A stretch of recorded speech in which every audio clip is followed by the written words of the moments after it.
Votre livre, je le disais, vous l'avez intitulé La Belle Époque. Ouais. Ça fait rêver. Il y a quelques mois, enfin quelques années presque maintenant, en pleine épidémie de Covid, Emmanuel Macron avait promis le retour des jours heureux. Quand on voit aujourd'hui la guerre en Europe, l'inflation, le défi climatique dont on vient de parler, bon, est-ce que vous voyez le retour des jours heureux? Est-ce que vous pourriez écrire aujourd'hui un livre qui s'appellerait La Belle Époque et qui parlera des années 2020? Non. Ah non, c'est clair. Ah non, mais attendez, je crois que c'est pas foutu. C'est-à-dire, moi, je ne suis pas décliniste. Je pense que le déclinisme qui se développe dans le pays, c'est dû au fait que vous avez des pouvoirs politiques qui succèdent, qui ne règlent pas les problèmes, qui reportent, et qui, au fond, font de la com. Enfin, et là, on a le summum avec aujourd'hui Emmanuel Macron, qui est regardez, il annonce les RER sur YouTube. Mais qu'est-ce que c'est? On n'a pas élu un YouTuber, on n'a pas élu un danseur de claquettes ou autre chose. Mais non, mais c'est pas à lui de le faire. Ou il peut le faire différemment. Enfin, vous voyez Pompidou faire ça, vous voyez De Gaulle annonce. Enfin, c'est vrai qu'il n'y avait pas YouTube à l'époque. Non, mais attendez, il annonce, ça n'est pas financé. Enfin, c'est quoi ce truc? Enfin, ça veut dire quoi? Et puis d'ailleurs, il pourrait rappeler qu'il y a déjà bah, Bordeaux va avoir un ERR. Enfin, Bordeaux travaille déjà dessus. Enfin bon, voilà. Mais si vous voulez, on est dans l'annonce, dans l'effet d'annonce en permanence. Danseur de claquettes, pourquoi danseur de claquettes? Parce que ça va d'un truc à l'autre. Il est en représentation, mais on a besoin d'un président qui fasse pas d'effet d'annonce, qui travaille, qui annonce, comment dire, qui décide. Vous voyez ce que je veux dire? C'est ça le sujet. C'est décider. La politique, c'est choisir, et la politique, c'est décider. Alors, par exemple, si on revient aux années 70, on ne peut pas dire que Pompidou n'a pas décidé, notamment en matière d'industrialisation. Alors après, les chocs pétroliers ont été des catastrophes.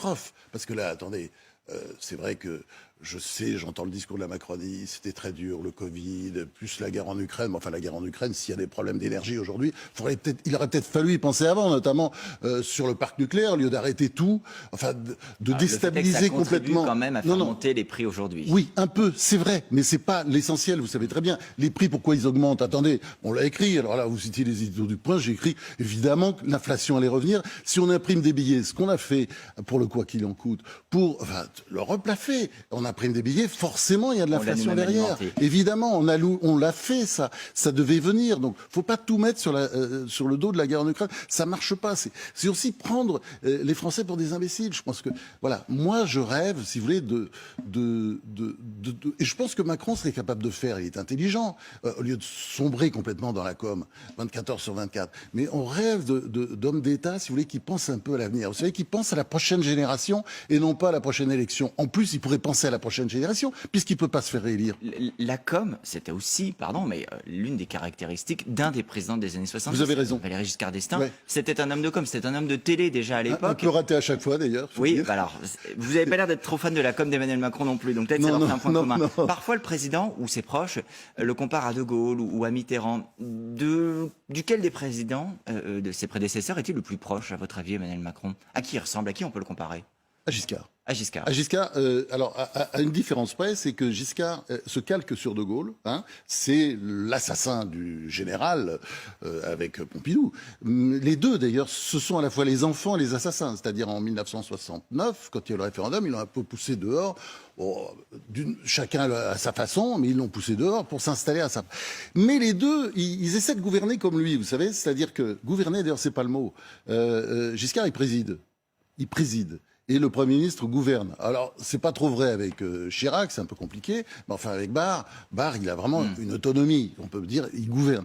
Et ça, si vous voulez, ça permet au président de prendre du recul. Et Giscard, qui fait beaucoup trop de com, et très mal, l'accordéon, enfin tout ce genre de conneries, parce que bon, il jouait pas très bien, et tout ça, cette idée aussi, vous savez, le petit déjeuner avec les éboueurs, enfin ça faisait vraiment toujours l'aristo, avec les caméras de le descendant de Louis XV, voilà, qui allait voir le bon peuple, c'était... Enfin, ouais, et puis les dîners chez les Français, enfin tout ça a été un peu comique, il faut bien le dire, mais derrière, il essayait de voir loin et de prendre du recul. Et c'est très important pour un président. Et là, c'est le problème peut-être aussi de la réduction du mandat présidentiel de 7 à 5 ans, où on a une américanisation du système, et on a des présidents qui ont tendance à être, parce qu'ils sont là, sollicités sans arrêt, à faire du discontinu, vous voyez, et à être toujours au centre. Or, la constitution de la Ve République avait cela de bien, c'est que De Gaulle disait toujours, il voulait faire de ce président de la République une sorte de reine d'Angleterre. C'est-à-dire un président qui aurait une continuité et qui aurait du recul et qui, effectivement, surplomberait la politique.